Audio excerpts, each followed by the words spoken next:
አላህ ረመዳንን የዲኑ ምሰሶ አድርጎታል። ስለ እስልምና መሰረቶች ስንቆጥር ሸሃዳን ካለ በኋላ ኢቃም ሰላ ወኢታኢ ዘካ ወሰውሚ ረመዳንን መጾም አንዱ የዲኑ ምሰሶ አላህ አድርጎታል። ከሶላት ጋር ከዘካ ጋር ከሐጅ ጋር አብሮ ተጽፏል። ማን ረመዳን ጾም አላህ ለአንድ ወር በዚህ ኡማ ላይ ደንግጎታል። ለምን ደነገገው? እንድንቸገር ነው? እሱ እንዳልሆነማ እሱ ራሱ መጨረሻ ላይ ነገረን። ዩሪዱ ላሁ ቢኩም ልዩስራ ወላ ዩሪዱ ቢኩም ልዑስር። አላህ ጾምን በመደንገጉ ለእናንተ የሻው መልካምን ገርን ነገር ነው፣ ማስጨነቅን አልፈለገም ይላል። ስለዚህ የደነገገበት ሌላ ጥበብ አለ ማለት ነው። እሱ ጥበብ ላይ ነው ዛሬም እያወራን ያለ ነው።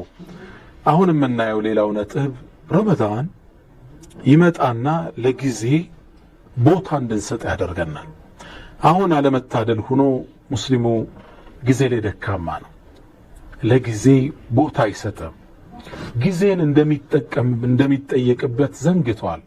የውመል ቂያማ ውስጥ ከምንጠየቅባቸው 4 መሰረታዊ ነገሮች ውስጥ አንዱ ዋና ዑምሪሂ ፊማ አፍና፣ እድሜህን በምን አጠፋው ስለ ጊዜ ይጠየቃል። እድሜ ማለት የጊዜ ፓኬጅ ነው፣ ሙሉ ፋይል ማለት ነው። የጊዜ እዛ ውስጥ ህፃንነት አለ፣ ወጣትነት፣ ጎልማሳነት፣ እርጅና፣ የጊዜ ሙሉ ፓኬጅ ዑምር ይባላል። ዋና ዑምሪሂ ፊማ አፍና። ይህ ነው የምንጠየቀው ጥያቄ፣ የውመል ቂያማ አላህ የሚጠይቀን ጥያቄ። ከዚህም አልፎ ስፔሻል የእድሜ ክፍል ወጣትነትንም አላህ ይጠይቃል። ወአን ሸባቢሂ ፊማ አብላህ፣ ወጣትነትህን በምን አበሰበስከው? እንዴት ጠፋ? ጊዜ አላህ ዘንድ የሚተሳሰበን ትልቅ ነገር ነው ማለት ነው። ለጊዜ ግን ዋጋ እየሰጠን አይደለንም።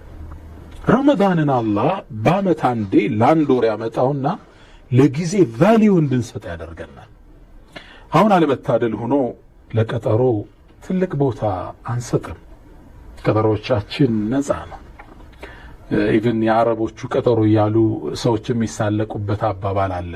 መውዒዲ መዓከ ፊ ሰዓት ልኻሚሳ፣ ከአንተ ጋር ያለ ቀጠሮ 5 ሰዓት ላይ እንገናኝ። ወሰዓቲከ ፊ ሳዲሳ፣ 6 ሰዓት እደርስልሃለሁ። ፈኢን ለም አቲከ ፊ ሳቢዓ፣ 7 ካልደረስኩ ፈዝሀብ ፊ ታሚና፣ 8 ሰዓት መሄድ ትችላለህ። ቀጠሮ አያችሁ፣ 5 ሰዓት እስከ 8 ሰዓት ምን ማለት ነው? እስልምና ሙሉ ህግጋቶቹ ሰዓትን ማክበር ነው የሚያስተምረን።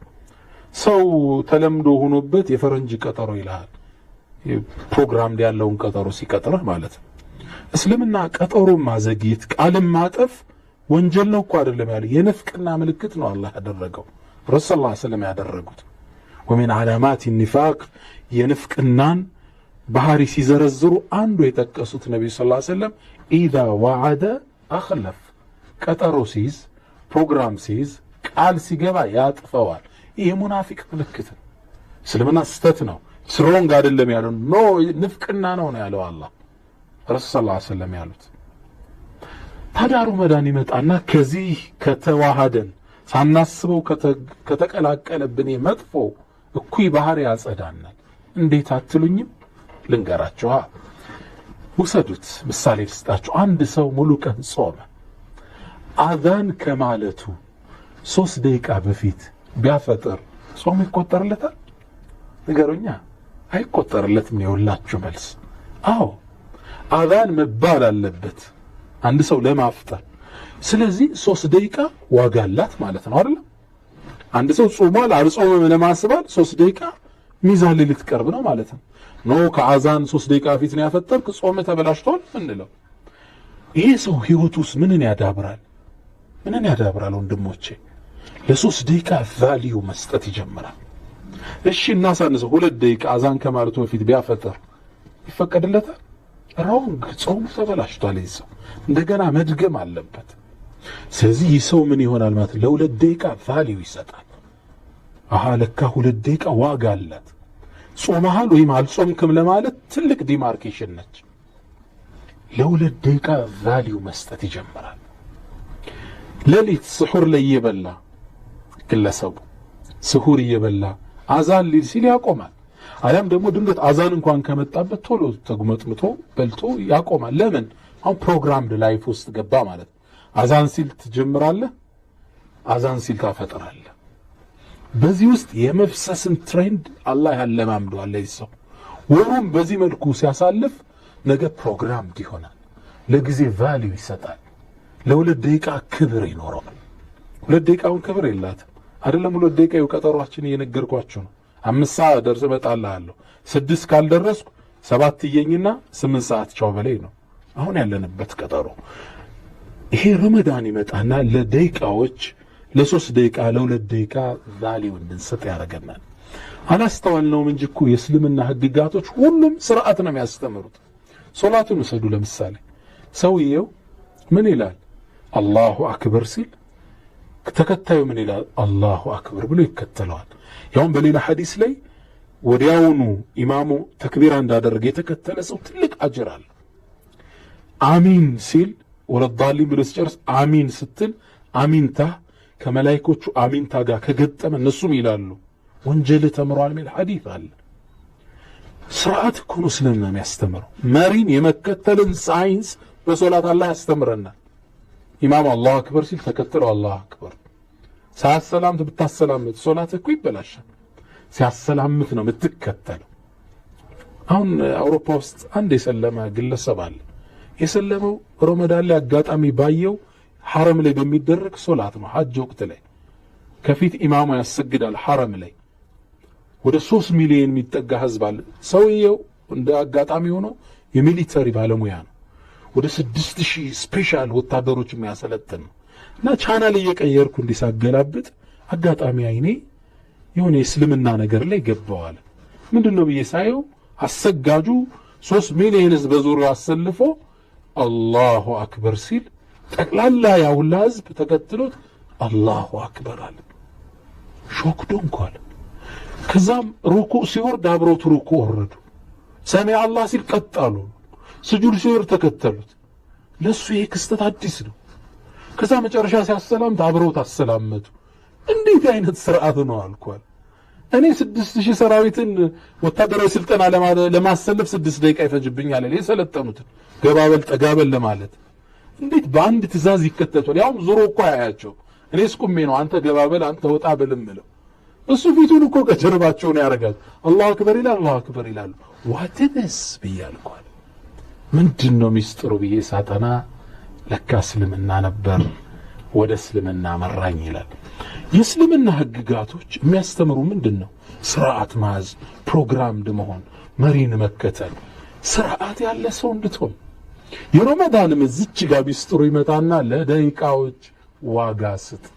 ከአዛን በፊት 2 ደቂቃ ቀድመ ብታፈጥር ጾም የለም። ስለዚህ 2 ደቂቃ ላይፍ ላይ ቫልዩ አላት እያለን ነው። አላህ ሚስጥሩ እየገባን ነው። ጥበቡ እየተገለጠልን ነው። ይሄ እንግዲህ ዛሬ ካየነው የረመዳን ጥበብ ውስጥ አንዱ ነው። ቀጣዮችን ቀጥለን እንመለከታለን። አንድ ሙእሚን የረመዳን ውሎ ፕሮግራሙ በራመጅ ለሸخص المسلم في رمضان እንዴት ይሁን? መጀመሪያ ፕሮግራማችን ሱብሂን ሰላት በጀማዓ መስገድ ነው። ትልቅ ጸጋ አለው። ሁለተኛ ሱብሂን ከሰገድን በኋላ ቁጭ ብለን በዚክር በዱዓ ቁርአን በመቅራት ማሳለፍ ነው። የነብዩ ሰለላሁ ዐለይሂ ወሰለም ፈለግ ይሄ ነበር። ሙስሊም ላይ እንደተዘገበው كان النبي صلى الله عليه وسلم إذا صلى الغداة أي الفجر فجر كسجدوا بهلا جلس في مصلاه حتى تطلع الشمس ፀሐይ እስክትወጣ ድረስ ነብዩ መሐመድ ሰለላሁ ዐለይሂ ወሰለም ከሰገዱበት ቦታ ላይ ቁጭ ይሉ ነበር። ሱብሂ ሰገዱ፣ እዛው ቁጭ ብለው ዚክር ዱዓ ሲያረጉ ፀሐይ ትወጣ ነበረ።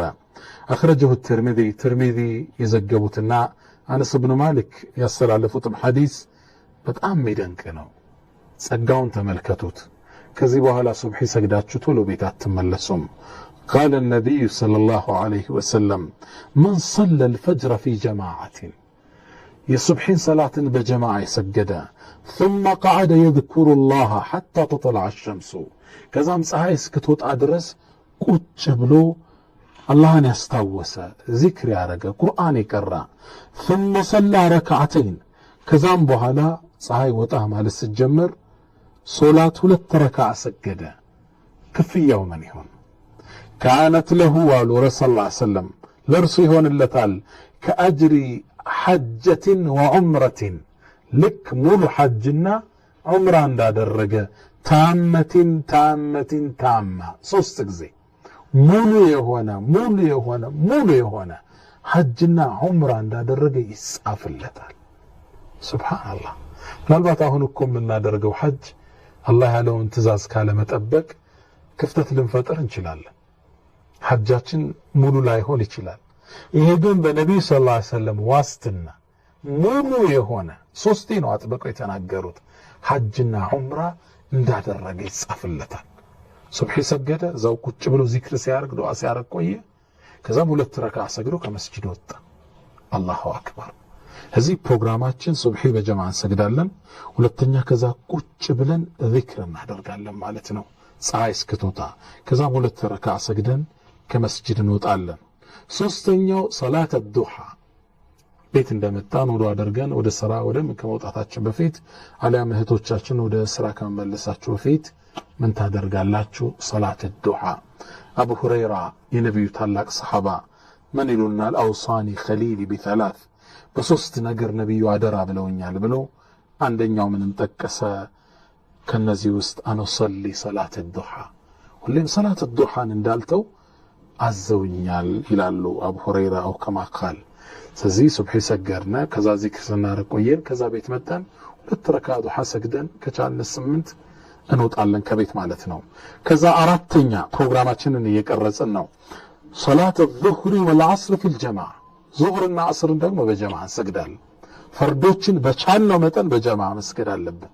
ዙህርና አስርን እንሰግዳለን። በጀማዓ መስገድ ጸጋው ትልቅ ነው። ሰዒድ ብን ሙሰይብ ታላቁ ታቢዒን ምን ይላሉ? መን ሰላ ፊ ጀማዓትን፣ በጀማዓ እኮ ሶላት የሰገደ ፈቀድ መለአ አልበራ ወልባሕራ ሚን አልቢር፣ የብሱንም ውቅያኖሱን ወንዙንም በኸይር ሞላው ይባላል። ጸጋው ችሮታው ሰፊ ነው እና በቻልነው መጠን ዙህርና አስርን በጀማዓ እንሰግዳለን። አስር ሰግደንሳ አምስተኛ ፕሮግራማችን እሱ ነው። አልትሳል ቢልሙስሐፍ الشريف፣ አሁን ቁርአን ጋር የምንገናኝበት ወቅት ነው። የቀን ሐጃችን ጨረስነ፣ ስራ ቢሮ ቆለፍነ፣ ከአስር ሰላት በኋላ ቁጭ ብለን አላህ ይወፍቀን እስከ መግሪብ ቁርአን የምንቀራበት ለማክተም የምንጥርባቸው ወቅቶች ይሆናሉ። ስድስተኛ ከዛም በኋላ ተክሲሩ ዱዓ ቀብለ المغرب وبعد الافطار። ስድስተኛ ፕሮግራማችን ዱዓ ማብዛት ነው። ለአንድ ጾመኛ ሊያፈጥር ሲል የሚያደርገው ዱዓ አይመለስም ተብሏል።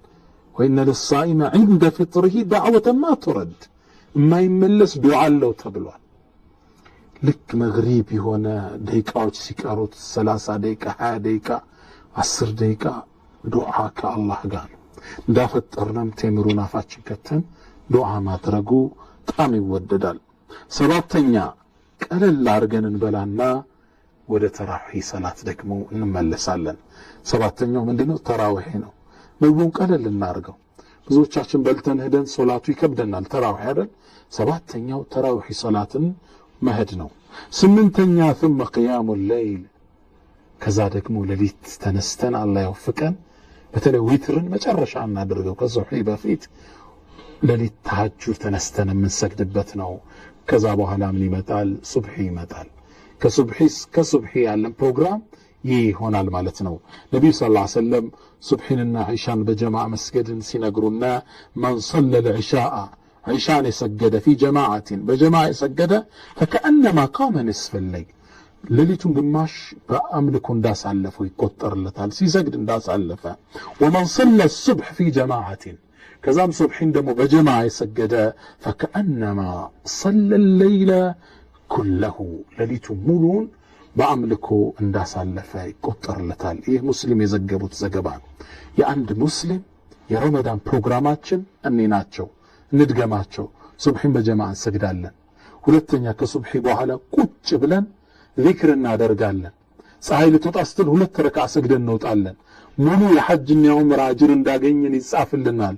ዘገባውን ትርሚዚን የዘገቡት የዘመኑ የሐዲስ ጠቢብ ሼኽ አልባኒ ሰሒህ ያሉት ዘገባ። ሐጀትን ወዑምረትን ታመትን ታማ። ሁለተኛ ፕሮግራማችን እሱ ነው። ሶስተኛ ሰላት ዱሃ እንሰግዳለን። አራተኛ ዙህርና አስርን በጀማዓ እንሰግዳለን። አምስተኛ ከአሱር በኋላ ቁርአን ጋር ትስስር እንፈጥራለን። ስድስተኛ ዱዓ እናበዛለን ከማፍጠራችን በፊት። 7ኛ ተራዊህ ሂደን እንሰግዳለን። 8ኛ ቅያም ለይል እንሰግዳለን። ፕሮግራማችን የአንድ ሙእሚን የረመዳን ፕሮግራም እኔን ይመስላሉ። በዚህ መልኩ ከተጠቀምንበት ከረመዳን ጥበብ በጣም ተጠቅመን ከረመዳን በጣም ራሳችን በኢማን አደራጅተን የምንወጣበት ወር ይሆንልናል። አላህ ይቀበለን። ሁላችንም ለዚህ ኸይር ስራ ይወፍ። ስለ ረመዳንና ስለ ጥልቅ ጥበቦቹ እየዳሰስ እንገኛለን። በርካታ ጥበቦችን ካሁን በፊት ተመልክተናል። ረመዳንን አላህ የደነገገባቸው ምስጢሮችን ጥበቦችን ለማየት ሞክረናል። አላህ በዚህ ኡመት ላይ ለአንድ ወር ረመዳንን ግዴታ ሲያደርግ በአንድ ወር ውስጥ አሰልጥኗቸው ለ11 ወር ስንቅ ሊሰጣቸው እንደሆን በስፋት ተመልክተናል። ይኸውም ዛሬ ሌላ ጥበቡን ልነግራችሁ ፊታችሁ ላይ ተሰይሜያለሁ። ረመዳን ጾም የሰው ልጅ ከአካሉ ይልቅ መንፈሱን ለማጎልበት የመጣ ታላቅ ምስጢር ነው። ይህ ምስጢር እሱን አሁንም እየተመለከትን ያለ ነው። የሰው ልጅ ከሁለት ነገር ተሰርቷል። አንደኛው አካሉ ስጋው ነው፣ ሁለተኛው መንፈሱ ነው። የሰው ልጅ መንፈሱን በማጎልበት መጠኑ ከፍታው ይጨምራል። ለስጋው በማደር መጠኑ ደግሞ ወደ ታች ይወርዳል። የሰው ልጅ መንፈሱን ባዳበረ ቁጥር ወደ መላእክቱ ዓለም ከፍ ይላል። ለስጋው ባደረ ቁጥር ደግሞ ኢላ አስፈለ ሳፊሊን ወደ አፈር እየወደቀ ይሄዳል። ረመዳን ላይ ጾም በስጋ ላይ ድል ያገኘበት ወር ነው። ስጋ ምን ያስፈልገዋል? ምግብ ይፈልግ ነበረ። ኖ አልበላም ብሎ ያሰው አለፈው። ኢማኑን አጠነከረ ማለት ነው። ኢማናችን እንደምታውቁት ተሐድሶ ያስፈልገዋል። ጀድድ ኢማነክ፣ ኢማንህን አጠንክር የሚለው ጥሪም ለሁላችን ነው። ኢማናችንን ደግሞ እንድናጠነክር ከሚረዳን ትልቅ የስልጠና ማዕከል ውስጥ ረመዳን ይገኝበታል።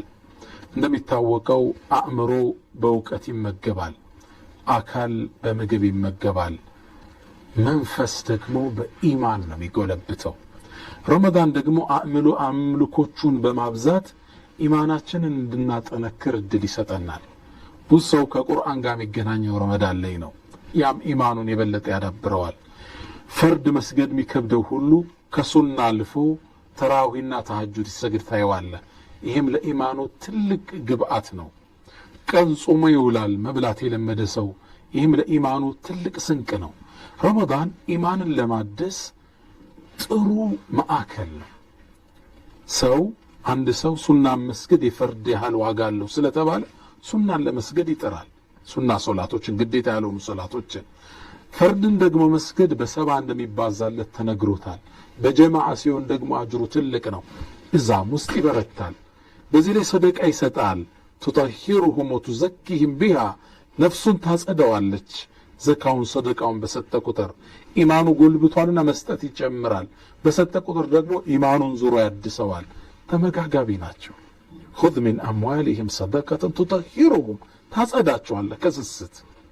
ተቀባዩን ደግሞ ከሂስድ ታጸደዋለህ ስለተሰጠ ማለት ነው። ረመዳን ኢማን የምናድስበት ትልቅ ማዕከል ነው። እስልምና ለሰው ልጅ ከአካሉ ይልቅ ለመንፈሱ ትልቅ ቦታ የሰጠ ሃይማኖት ነው።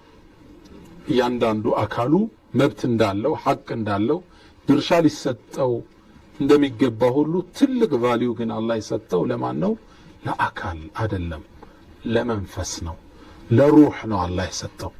ለዛም ነው መላእክቶቹን አደምን ከፈጠረው ከጭቃ በኋላ መንፈስ ሲከትበት እንዲሰግዱ ያዛቸዋል። ወኢዝ ቃለ ረቡከ ሊልመላኢካ፣ ሱረቱ ሷድ ላይ አላህ ይህን ታሪክ ይህን ክስተት ይነግረናል።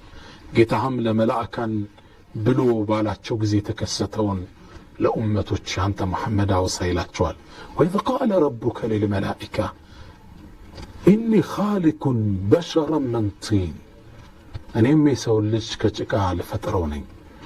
ፈኢዛ ሰወይቱ፣ ባስተካከልኩትም ጊዜ፣ ወነፈኽቱ ፊህ ምን ሩሒ፣ እሱም ውስጥ የኔም መንፈስ በከተትኩበት ጊዜ፣ ፈቃዑ ለሁ ሳጅዲን፣ ሁላችሁም ሰጋጅ ስትሆኑ ውደቁ አላቸው። ለሩህ አላህ ክብር ሰጥቶ እንዲሰገድ ተደርጓል። ለአደም መላእካን ሁሉ ሰገዱ ኢላ ኢብሊስ ከኢብሊስ ሲቀር። እስልምና ለመንፈስ ትልቅ ቦታ ሰጥቷል። ረመዳን ደግሞ አንዱ ጥበቡ መንፈስ የምናጎለብትበት ማዕከል ነው። መንፈስ አካልን እንደ መጓጓዣ ነው የሚጠቀመው። መሪው ሹፌሩ እሱ ነው። አካል የተፈጠረው ለመንፈስ ማዕቀፍ እንዲሆን ነው፣ መንፈስን እንዲሸከም። አሁን ባለንበት ተጨባጭ የሰው ልጅ ለቁስ ነገሮች ለመንፈሱ ሳይሆን ለስጋው አድሮ እናገኘዋለን። እንዲህ አይነት የተሳከረ እይታ ያላቸውን ሰዎች አንድ ጥሩ ገጣሚ እንዲህ ሲል ይመክራቸዋል። ያ ኻዲመ ልጅስሚ ከም ተሽካ ለኽድመትህ አተጥልቡ ርብሓ ፊማ ፊህ ኹስራን። አንተ ስጋውን አገልጋይ ሆይ ስጋህን ለማገልገል ስንት ነው የምትለፋው? ኪሳራ ባለበት መንገድ ትርፍን ትጠብቃለህ እንዴ? አቅብል ዐለ ሩሕ ወስተክሚል ፈዳኢለሃ። ይልቁንስ ወደ መንፈስ ወደ ሩሕ ተመለስና የሚያስፈልጋትን ነገር አሟላላት። ፈኢነከ ብሩሕ ላ ብልጅስም ኢንሳኑ። አንተ እኮ ሰው የሆንከው በመንፈስህ ነው በሩሕህ ነው እንጂ በአካልህ አይደለም። የሰው ማንነቱ እንዲሰገድለት ያበቃው ፈኢዛ ነፈኽቱ ፊህ ምን ሩሒ ፈቀዑ ለሁ ሳጅዲ። መንፈስ ስትገባ ነው አካል ክብር ያገኘው። ድሮማ ጭቃ ነበር። የአላህ የሆነች ምስጢር መንፈስ ስትገባበት የሰው ልጅ የተከበረ ሆነ። ወለከት ከረምና በኒ አደም፣ የአደም ልጅ የተከበረ ሆነ። ስለዚህ ረመዳን ለመንፈሳችን መንፈሳችንን ለማጠንከር ሩሓችንን በኢማን ለመሙላት ጥሩ አጋጣሚ ነው። አላህ ለምን ረመዳንን በእኛ ላይ ግዴታ እንዳደረገው አሁን ተገለጠልን አይደል? የበለጠ እየገባን ነው። ጥበቡ እሱ ነው፣ ሚስጥሩ እሱ ነው። መንፈስ የምትዳብርበት ለአንድ ወር አላህ ኢማንን አጠንክሮ ለ11 ወር መሮጫ ኢነርጂ ቻርጅ